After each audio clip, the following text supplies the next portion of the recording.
نحمدہ ونصلی علی رسولہ الکریم اما بعد فاعوذ باللہ من الشیطان الرجیم بسم اللہ الرحمن الرحیم۔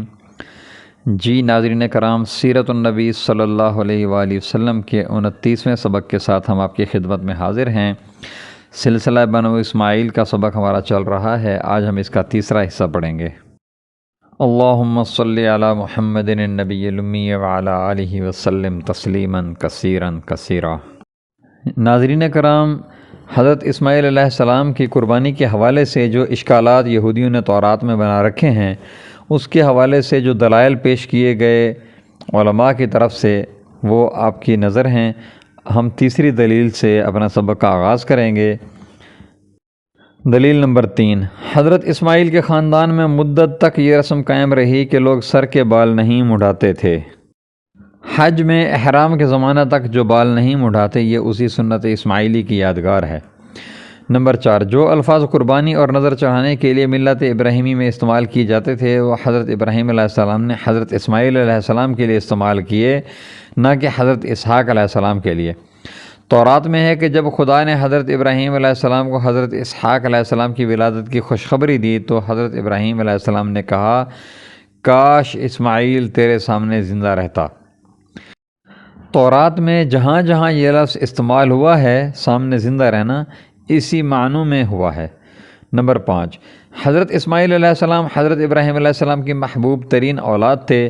تورات جو تمام تر حضرت اسحاق علیہ السلام کی یک طرفہ داستان ہے، اس میں حضرت اسحاق علیہ السلام اور حضرت اسماعیل علیہ السلام کے جو امتیازی خصائص بیان کیے ہیں، یہ ہیں کہ حضرت اسحاق علیہ السلام خدا کے وعدہ اور عہد کا مظہر ہیں، اور حضرت اسماعیل علیہ السلام دعوت ابراہیم ہیں، یعنی حضرت ابراہیم علیہ السلام کی دعا اور خواہش سے پیدا ہوئے۔ اسی بنا پر خدا نے ان کا نام اسماعیل رکھا، کیونکہ اسماعیل دو لفظوں سے مرکب ہے، سماع اور ایل۔ سماع کے معنی سننے کے اور ایل کے معنی خدا کے ہیں، یعنی خدا نے حضرت ابراہیم علیہ السلام کی دعا سن لی۔ تورات میں ہے کہ خدا نے حضرت ابراہیم علیہ السلام سے کہا کہ اسماعیل علیہ السلام کے بارے میں نے تیری سن لی۔ حضرت ابراہیم علیہ السلام کو جب خدا نے حضرت اسحاق علیہ السلام کی خوشخبری دی تو حضرت ابراہیم علیہ السلام نے اس موقع پر بھی حضرت اسماعیل علیہ السلام کو یاد کیا۔ غرض چونکہ حضرت ابراہیم علیہ السلام کو قربانی کا جو حکم ہوا تھا، اس میں قید تھی کہ محبوب ترین بیٹا ہو، اس لیے حضرت اسماعیل علیہ السلام ہی ذبیح ہو سکتے ہیں، نہ کہ حضرت اسحاق علیہ السلام۔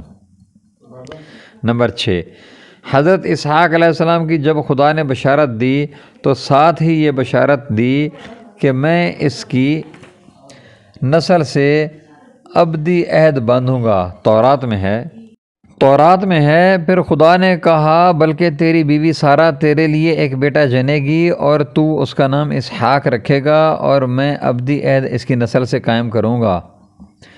اس اجمال کی تفصیل یہ ہے کہ تورات میں مذکور ہے کہ جب حضرت ابراہیم علیہ السلام نے بیٹے کو قربانی کرنا چاہا اور فرشتہ نے ندا دی کہ ہاتھ کو روک لو، تو فرشتہ نے یہ الفاظ کہے، خدا تو کہتا ہے کہ چونکہ تو نے ایسا کام کیا اور اپنے اکلوتے بیٹے کو بچا نہیں رکھا، میں تجھ کو برکت دوں گا اور تیری نسل کو آسمان کے ستاروں اور ساحل بحر کی ریتی کی طرح پھیلا دوں گا۔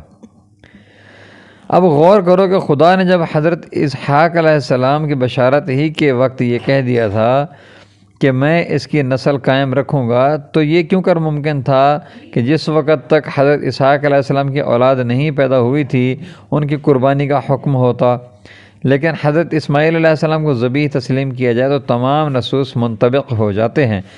حضرت اسماعیل اکبر اولاد تھے، محبوب تر تھے، قربانی کے وقت بالغ یا قریب البلوغ تھے۔ قربانی سے پہلے ان کی کثرت نسل کی بشارت نہیں دی گئی۔ تورات میں تصریح ہے کہ چونکہ ابراہیم علیہ السلام نے اپنے اکلوتے بیٹے کو قربانی کرنا چاہا، اس لیے اس بیٹے کی کثرت نسل کا وعدہ کیا گیا، یعنی یہ کثرت نسل اسی قربانی کے صلہ میں تھی، اس لیے ذبیح حضرت اسماعیل علیہ السلام ہی ہو سکتے ہیں، کیونکہ حضرت اسحاق علیہ السلام کی تکثیر نسل کا وعدہ تو ان کی ولادت ہی کے وقت ہو چکا تھا، جو کسی انعام و صلہ کے معاوضہ میں نہ تھا۔ وما علینا الا البلاغ المبین وآخر دعوانا ان الحمد للہ رب العالمین۔ جزاکم اللہ خیر و احسن الجزاء۔ ناظرین کرام، اگر آپ نے ابھی تک ہمارے چینل کو سبسکرائب نہیں کیا تو برائے مہربانی ہمارے چینل کو سبسکرائب کریں، ہماری ویڈیوز کو لائک کریں اور اپنے دوستوں سے شیئر کریں۔ جزاکم اللہ خیر و احسن الجزاء۔